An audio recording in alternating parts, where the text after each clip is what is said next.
நேற்றைய தினம் ஒரு முக்கியமான விஷயம் நடந்திருக்குது. இந்தியா முழுக்க லாக்டவுன் மறுபடியும் மோடி போட போறாருன்னு சொல்லிட்டு ஒரு சர்ச்சையான விஷயம் அப்படிங்கிறது நடந்துட்டு இருந்துச்சு. பொதுவாகவே பார்த்தீங்கன்னா, ஏகப்பட்ட சர்ச்சையான விஷயங்கள் அப்படிங்கிறது இந்தியாவ பத்தி வலம் வரும் இந்தியாக்குள்ளேயே. அப்படி இருக்கும் பொழுது எந்த விஷயத்துக்குமே யாருமே ஒரு அரசாங்க தரப்புல இருந்து ஒரு பதில் சொல்ல மாட்டாங்க. அவன் கிடக்குறான் கோமாளி அவன் சொல்லிட்டு போறான்னு சொல்லிட்டு போயிருவாங்க. ஆனா இந்தியாவுல லாக்டவுன் போட போறாங்கன்னு சொல்லக்கூடிய அந்த ஒரு விஷயத்துக்கோசரம் இந்தியாவினுடைய பெட்ரோலியத்துறை அமைச்சர் சர்ஜித் சிங் பார்த்தீங்கன்னா, பதில் சொல்லியிருக்கிறாரு. எங்களுக்கு லாக்டவுன் போடுற மாரிலாம் ஐடியா இல்ல. நீங்க எதுவும் தப்பா எடுத்துக்காதீங்க. அது யாரோ வதந்தி தான். நீங்க எதுவும் நம்பாதீங்கங்கிறாரு. பொதுவா இந்தியாவுல எத்தனையோ வதந்திகள் சுத்திக்கிட்டு இருந்தாலும், இந்தியாவ பத்தி இந்தியாவுக்குள்ளயே எத்தனை வதந்திகள் சுத்திக்கிட்டு இருந்தாலும், எல்லாத்துக்குமே அரசாங்க தரப்புல அதுக்கு மதிப்பு குடுத்து பதில் சொல்ல மாட்டாங்க. ஆனா, இந்த ஒரு விஷயத்துக்கு மதிப்பு குடுத்து பதில் சொல்றாங்கன்னா, சம்திங் அதுல ஏதோ இருக்குதுன்னு தான் அர்த்தம். ஒருவேளை இங்க லாக்டவுன் அப்படிங்கிறது போட்டாங்கன்னா, எந்த விதமான எப்படிப்பட்ட ஒரு லாக்டவுன் வரும்ன்னு சொல்லி நீங்க நினைக்கிறீங்க? நாம நினைக்கிற மாரி வராது. முன்ன இருந்த மாரி ஊரடங்கு உத்தரவு, எல்லாம் வீட்டுக்குள்ளோடயே இருங்க. வெளியில வந்தா போலீஸ் தொரத்துவாங்க. வீட்டுக்குள்ளோடயே இருக்க சொல்லுவாங்க. மாஸ்க் போட்டுக்கோங்க. அந்த மாரிலாம் கிடையாது. முன்ன இருந்தது பார்த்தீங்கன்னா, கோவிட் ஓகேங்களா? கோவிட் வேரியன்ட் ஓகேங்களா? Corona virus. இப்ப வந்திருக்கிறது பார்த்தீங்கன்னா, முழுக்க முழுக்க முழுக்க எரிபொருளுக்கோசரம் நம்ம ஒரு லாக்டவுன் அப்படிங்கிறத சந்திக்க போறோம். எதற்கோசரம் இது? இப்போ பொதுவா பார்த்தீங்கன்னா, உலக நாடுகள்ல பார்த்தீங்கன்னா, இன்னைக்கு பெரும்பான்மையான நாடுகள் பார்த்தீங்கன்னா, கொஞ்சம் கொஞ்சமா வேலை நாட்கள குறைச்சுக்கிட்டு வராங்க. கொஞ்சம் கொஞ்சமா வெளியில நடமாடுறத தவிர்த்துருங்கன்னு சொல்றாங்க. போர் நடக்கிறது என்னமோ ஈரானுக்கும், இஸ்ரேலுக்கும் இடையில பஞ்சாயத்து பண்றக்கூடிய அமெரிக்காவுக்கும் இந்த 3 நாடுகளுக்குள்ள தான் போரு. இப்படி இருக்கக்கூடிய ஒரு சூழ்நிலையில ஈரான் நாட்டு வழியா தான் பார்த்தீங்கன்னா, சர்வதேச வழித்தடம் அப்படிங்கிறது இருக்குது. சர்வதேச வழித்தடம் அப்படிங்கிறது அந்த பெட்ரோல் போயிட்டு வரக்கூடிய கப்பல் வழித்தடம். இவங்க என்ன பண்றாங்க, எங்க நாட்டுல போர் நடக்குது. இந்தாண்ட 100 கப்பல் போன இடத்துல 100 கப்பலுக்கு நான் விடமாட்டேன். ஒரு 2 கப்பல், 3 கப்பலுக்கு தான் விடுவேன்னு சொல்லிட்டு அவங்க ரெஸ்ட்ரிக்ஷன்ஸ் போடுறாங்க. ஓகேங்களா? அவங்க சரி இப்படி போட்டா என்னப்பா வேற பக்கம் சுத்திட்டு வரலாமான்னு சொல்லி கேட்டீங்கன்னா, வேற பக்கம் அந்த நாட்ட 2, 3 நாட்ட சுத்திட்டு வந்தான்னா, அவன் கொண்டு வந்து குடுக்கறதுக்கும், அவன் ஆளுங்களுக்கு சம்பளம் குடுக்கறதுக்குமே அது பத்தாது. அது வேஸ்ட் ஆஃப் சர்வீஸ் ஓகேங்களா? அது அந்த பெட்ரோல் கம்பெனிக்காரனுக்கு அவன் ஃப்ரீ சர்வீஸ் பண்ணி குடுத்துட்டு போயிரலாம். அதுக்கோசரம் அவங்க என்ன பண்றாங்க, போர் முடிஞ்சோட்டி நம்ம வியாபாரம் பண்ணிக்கலாம். அது ஒண்ணும் கெட்டு போற பொருள் கிடையாது. இப்படி நம்ம எரிபொருள் செலவு பண்ணிட்டு, இந்தாண்ட ஒரு 5000, 6000 கிலோமீட்டர் சுத்திட்டு போயி, அந்தாண்ட ஒரு 4 டோல்கேட் காசு குடுத்துட்டு, கப்பல் வழி போக்குவரத்துலயும் இந்த நாட்டுல இருந்து அந்த நாட்ட கிராஸ் பண்ணி போறோம்னா ஒரு பணம் குடுத்துட்டு தான் போவாங்க. அப்படி நான் போம்போது அப்படி எல்லாருக்கும் நான் பணம் குடுத்துட்டு போறது நான் சும்மாவே தானே வச்சிருப்பேன் அப்படின்ற மாரி ஒரு மைண்ட் தாட்ல போக்குவரத்து பார்த்தீங்கன்னா, கடல்வழி போக்குவரத்து ஈரான் நாட்டு பக்கமா வரக்கூடிய பெட்ரோலிய பொருட்களான அந்த பெட்ரோல் பொருள்லாம் பார்த்தீங்கன்னா, அப்படியே தேக்கமடையுது. ஸோ வர வேண்டிய வரத்து அப்படிங்கிறது கம்மியாகுது. அதனால பற்றாக்குறை அப்படிங்கிறது ஏற்படுகிறது. கையில இருக்கிறத வச்சு இன்னைக்கு ஓட்டலாம். ஃபியூச்சர்ல பத்தாது. அந்த மாரி ஒரு சூழ்நிலை தான். இன்னைக்கு பார்த்தீங்கன்னா, சிலிண்டர் புக் பண்றக்கூடிய டேட்கள் அப்படிங்கிறது பார்த்தீங்கன்னா, 21 நாள்லருந்து 27 நாளா மாத்திட்டாங்க.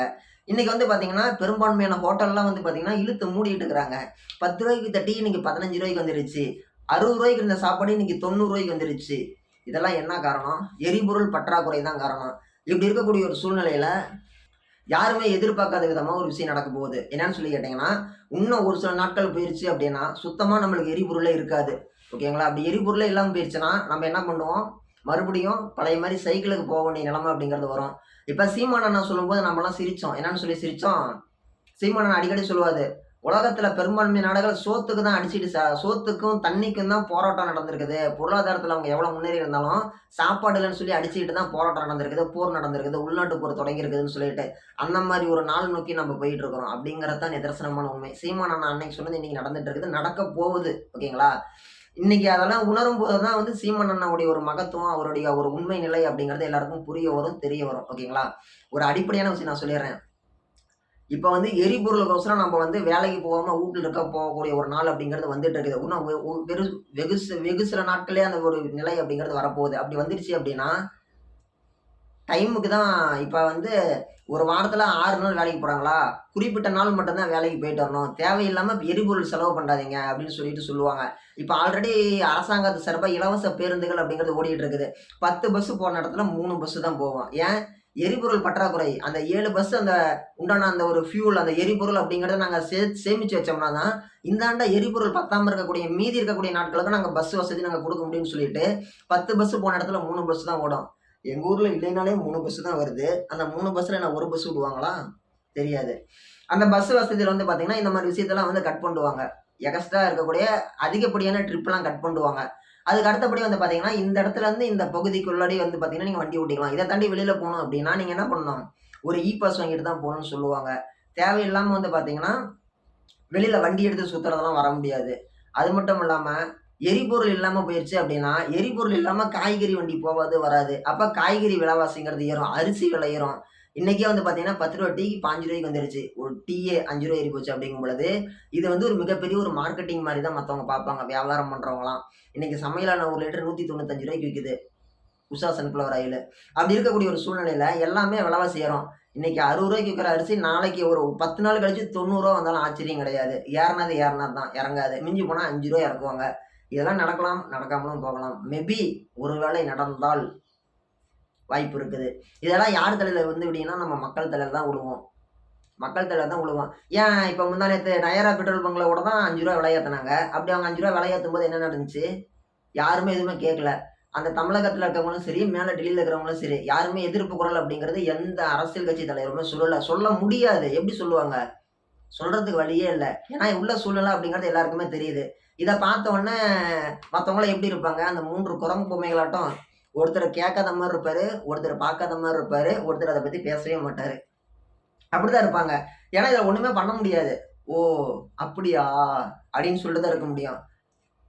ஏன்னா சூழ்நிலை வந்து அத நோக்கி ரொம்ப மோசமா போயிட்டு இருக்குது.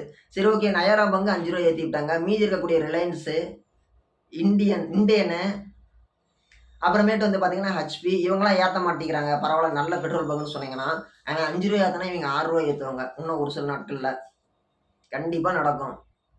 சரி தேர்தல் சமயத்துல எல்லாம் விலைவாசி தானே இறக்குவாங்க. இவங்க ஏன் விலை ஏத்துறாங்க? நயாராங்கிற தனியார் கம்பெனி.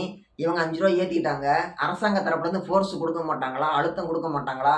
தேர்தல் சமயத்துல ஏன்யா விலை ஏத்துறேன்னு கேட்க மாட்டாங்களான்னு சொல்லி கேட்டீங்கன்னா, கேட்டுருக்கலாம். ஒருவேள போர் இல்லாம இருந்துருந்துச்சு அப்படின்னா, இவங்க கேட்டுருக்க வாய்ப்பு இருக்குது. போர் இருக்கிறதுனால எதுவுமே பண்ண முடியாது. சரிங்கய்யா, சரிங்கய்யான்ட்டு தான் வரணும். இதுல வந்து யாருமே வந்து பார்த்தீங்கன்னா, தலையிட முடியாது. நம்ம நெனைக்கிறத விட விஷயம் ரொம்ப சீரியஸா போயிட்டு இருக்குது. ஈரானுக்கும், இஸ்ரேலுக்கும் நடக்கக்கூடிய அந்த போர்ல, அமெரிக்காவினுடைய தலையீடு இருக்கிறதுனால, கண்டிப்பா இது அவ்வளோ சீக்கிரத்தில முடிய வாய்ப்பில்ல. 3லிருந்து இப்போ ஒரு 12 மாசம். அதாவது 3 மாசத்துலருந்து 1 வருஷம் வரைக்கும் கூட இத நீட்டிச்சுட்டு போறதுக்கு வாய்ப்பு இருக்குது. யாரு போய் காம்ப்ரமைஸ் பண்ணுவான்னு சொல்லி நெனைக்கிறீங்க? கிடையாதுல்ல. இப்ப வந்து பார்த்தீங்கன்னா, ஈரான் நாட்டுக்கு சேர்ந்த சொந்தமான எண்ணெய் கப்பல வந்து பார்த்தீங்கன்னா, இஸ்ரேல் புடிச்சு வச்சுட்டாங்க. அந்த கப்பல விடமாட்டேன்னு சொல்லி அமெரிக்காக்காரன் சொல்றான். இவங்க 2 பேரும் இப்படி பண்ணிட்டு இருக்கிறத பார்த்த உடனே ரஷ்யாவ சேர்ந்த புட்டின் என்னங்கிறாரு, "நீங்க இந்த கப்பல வெளியில விடல அப்படின்னா, 3வது உலகப் போர நான் தொடங்கி வச்சுருவேன்னு" சொல்லி அவரு ஒரு அறிக்கை அப்படிங்கிற மாரி விடுறாரு. ஏய்யா ஒரு கப்பலுக்கோசரமா அடிச்சுட்டு சாவீங்கங்கிற மாரி தான் இருக்குது. சம்மந்தப்பட்ட 4 பேரு போயிட்டு சண்டை பிடிச்சுக்கிட்டாங்கன்னா பரவால்ல. நம்ம எலான் மஸ்க் சொல்றாருல்ல, என் வாழ்நாள் எதிரி ஒருத்தன் இருக்கிறான். அவன் கூட நான் வந்து சண்டை போட போறேன் அப்படின்னு சொல்லிட்டு, அவரு மார்ஷல் ஆர்ட்ஸ் தற்காப்பு கலையெல்லாம் கத்துக்கிட்டு இருக்கிறாரு. இந்த மாரி நேர்மறையான ஒரு விஷயமா இருக்கணும். சம்மந்தப்பட்ட ஆளுங்க 2 பேரா, அந்த 2 பேர் தான் போய் சண்டை பிடிச்சுக்கணும். அத விட்டுட்டு, இவங்க நல்லா ஏசி ரூம் 10க்கு 10 ஏசி ரூம்ல உட்காந்துக்கிட்டு படை அனுப்பி நீங்க அடிச்சுட்டு சாவுங்கன்னு சொல்லிட்டு, இப்படி வச்சுட்டு இப்படி இப்படி மீசைய முறுக்கிட்டு வேடிக்கை பார்க்கக்கூடாது. அது வந்து ஒரு நாகரீகமான செயல் கிடையாது. கடந்த காலகட்டங்கள்ல ஒரு அடிப்படையான ஒரு புரிதல் இல்லாம அந்த நாட்டுல அந்த காலத்துல வந்து பார்த்தீங்கன்னா நடந்துட்டு இருந்துச்சு. முதல் உலகப் போர், 2ஆம் உலகப் போர்ன்னு சொல்லிட்டு. அந்த 2ஆம் உலகப் போர் முடிஞ்ச தான் இன்னைக்கு ஐநா சபை ஆரம்பிச்சாங்க. இப்படி ஆரம்பிச்சு இன்னைக்கு இவ்வளவு விஷயம் போயிட்டு இருக்கும் பொழுது, மறுபடியும் இந்த மாரி ஒரு விஷயம் வந்திருக்குது. இதுல பாதிக்கப்படக்கூடியது என்னமோ உலக நாடுகள்ல இருக்கக்கூடியவங்க தான். இப்ப ஆல்ரெடி வந்து பார்த்தீங்கன்னா, இலங்கையிலே வந்து பார்த்தீங்கன்னா, வாரத்துல 6 நாள் வேலை கிடையாது. 4 நாள் வேலைக்கு போனா போதும். 3 நாள் வீட்ல இருங்கன்னு சொல்ட்டாங்க. என்ன காரணம்? எரிபொருள் பற்றாக்குறை தான் காரணம். ஏப்பா எரிபொருள் பற்றாக்குறை ஒரு காரணமான்னு சொல்லி கேட்டீங்கன்னா, ஆமா. எரிபொருள் இல்லைன்னா இங்க எதுவுமே கிடையாது. அந்த மாரி ஒரு நிலைமைக்கு நம்ம போயிட்டு இருக்கிறோம் அப்படிங்கிறது தான் நிதர்சனமான உண்மை. ஓட்டு போடும்போது சிந்திச்சு வாக்களிங்க. இலவசம், இலவசம்னு சொல்லி வாங்குறதுனால நம்ம யார்கிட்டயுமே எதுவுமே போய் பேச முடியாது. இப்ப நயரா பெட்ரோல் பங்க் ரூ. 5 விலை ஏத்திருக்காங்க அப்படின்னா, அந்த ரூ. 5 விலை ஏத்துனது தான் உங்களுக்கு தெரியும். 5 வருஷத்துக்கு கணக்கு போடுங்க. ஒரு நாளைக்கு சேலம் வேலைக்கு போறவங்க, அ 1 லிட்டர் பெட்ரோல் அடிக்கிறாங்க. ஒரு நாளைக்கு ரூ. 100 பெட்ரோல் அடிக்கிறாங்க. ஓகேங்களா? 1 லிட்டர் அடிப்பாங்க மேக்ஸிமம். அதாவது ஒரு நாளைக்கு ரூ. 5 இவங்க எக்ஸ்ட்ரா செலவு பண்றாங்க. ஒரு வருஷத்துக்கு 365 நாளு. 5 வருஷத்துக்கு 1825 நாளு. 1825 பெருக்கல் 5ன்னு போட்டீங்கன்னா, 5 வருஷத்துக்கு ரூ. 9125 வரும். சம்திங். அதாவது இவங்க ஓட்டுக்கு 5 வருஷத்துக்கு சேர்த்தே நம்மளுக்கு ரூ. 400 ரூ. 500 தான் குடுக்குறாங்க. ஓகேங்களா?